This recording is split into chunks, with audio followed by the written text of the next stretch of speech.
Elon Musk helped build electric cars, reusable rockets, and even reimagined how money moves online. But before all that, he was nearly broke. Tesla was on the edge of bankruptcy.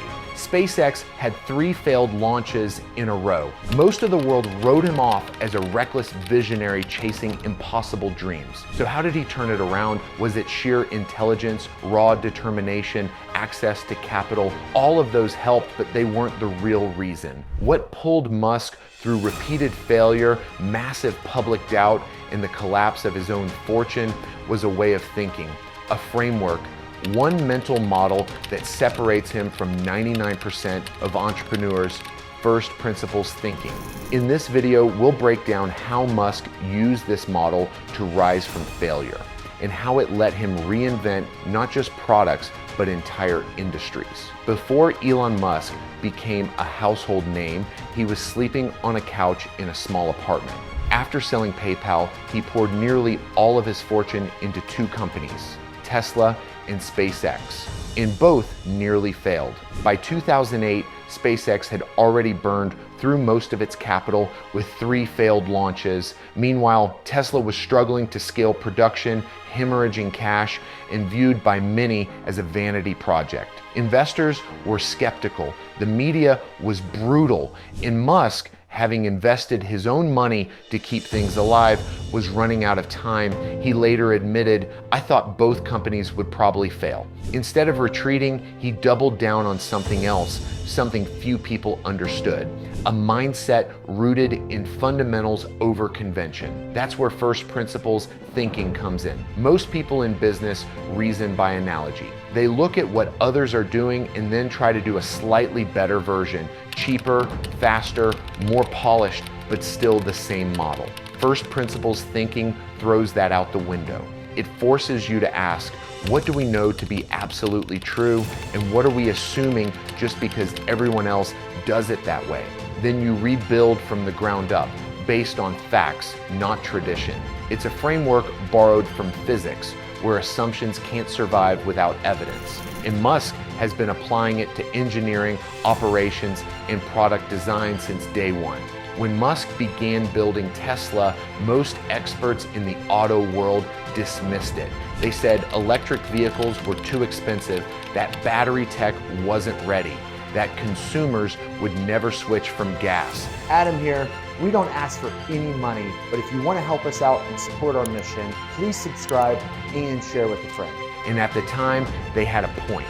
Batteries cost around $600 per kilowatt hour, far too high to make an EV profitable at scale. Most entrepreneurs accepted that as a fixed cost, but Musk didn't. He broke the problem down into its raw components. What actually makes up a battery?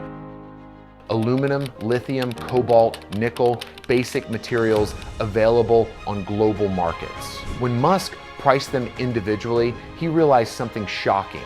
The raw materials should only cost about $80 per kilowatt hour. The rest was inefficiency, middlemen, legacy systems. So Tesla rebuilt the battery supply chain from scratch. They didn't just buy batteries, they engineered a way to make them cheaper, in-house, at scale. It wasn't just cost cutting, it was a strategic breakthrough that made electric vehicles not only viable, but inevitable.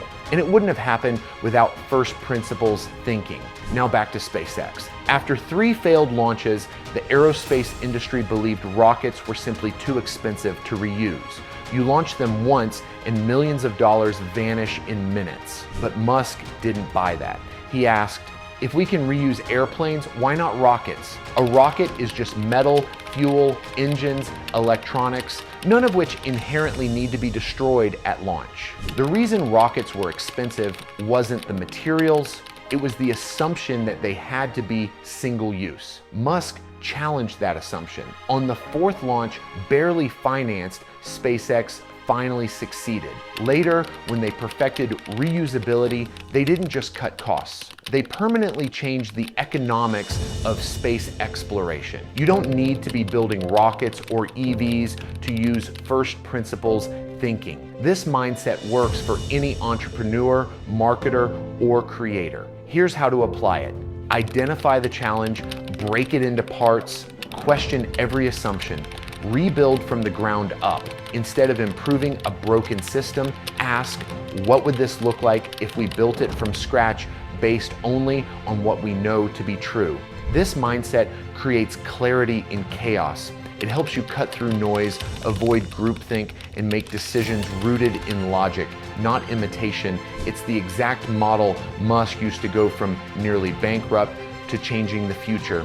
Elon Musk's story isn't just about brilliance. It's about resilience through failure, criticism, and impossible odds. What makes him special isn't that he's always right, it's that he thinks clearly when everyone else defaults to copying. First principles thinking won't guarantee success, but it will give you a foundation to solve the right problems, build smarter systems, and take risks others are too afraid to consider. In the end, that's what separates disruptors from dreamers. And if you want to build something that lasts, something that truly matters, maybe the first step is to start thinking from first principles.